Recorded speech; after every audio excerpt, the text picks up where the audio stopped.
Nina Simone singing "The King of Love is Dead." I'm Mimi Goodman here with Juan Gonzalez. Our guest in Denver at Rocky Mountain PBS is Vincent Harding, former speechwriter and associate of Dr. Martin Luther King, professor emeritus of religion and social transformation at the Iliff School of Theology in Denver, Colorado.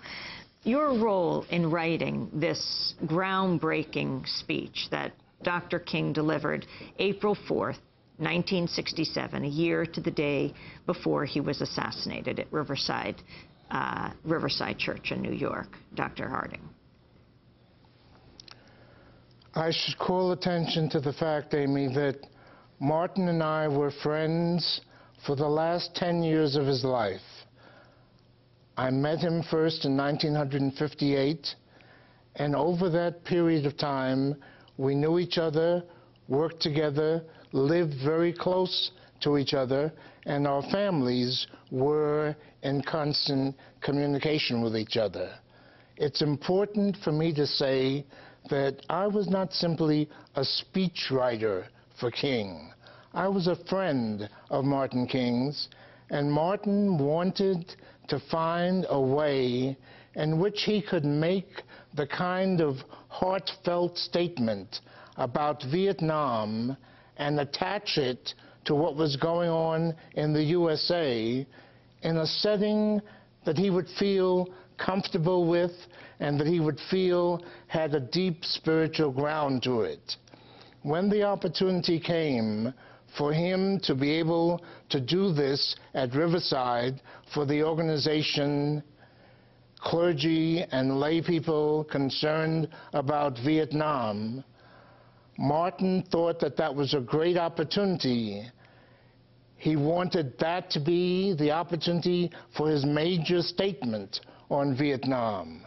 But Martin was at the same moment traveling thousands of miles every month, trying to organize people, trying to raise money, trying to call the attention of the nation to the agonies that it was causing at home and abroad. And he knew that he didn't have the time to work on the speech in the way that he would have liked to.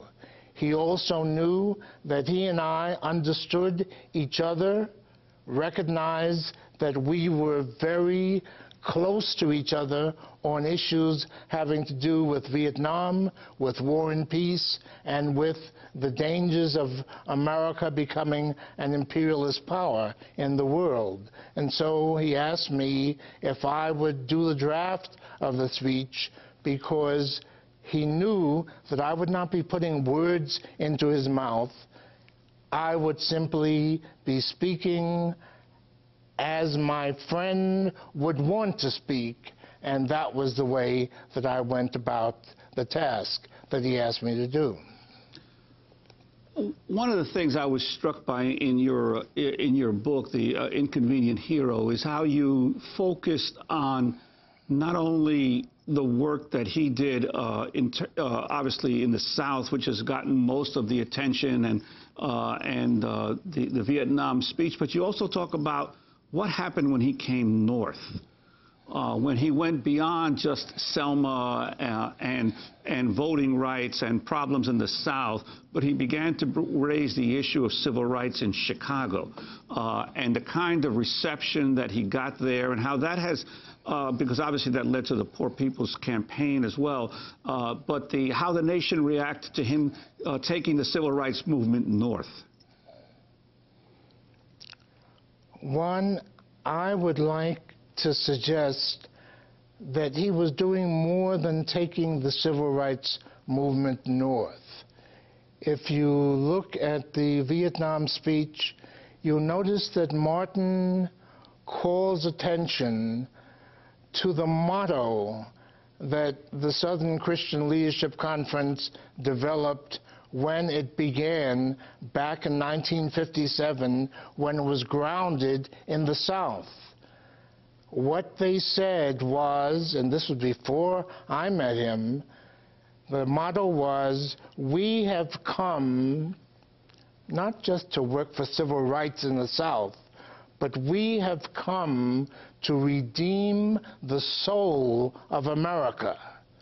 this was the larger setting in which he saw himself, in which many people who were involved in the movement saw ourselves, that we were working for the transformation of America, and there was no way to do that without paying attention to what was going on in the northern cities as well as in the southern plantations. And so King was simply acting out of that larger vision that had always been his, in spite of the fact that many people wanted to keep him pushed into the South, where they felt much more comfortable, where they felt that they could look upon themselves as being so much better than those Southern people. But Martin reminded us, as Malcolm reminded us, that the Southern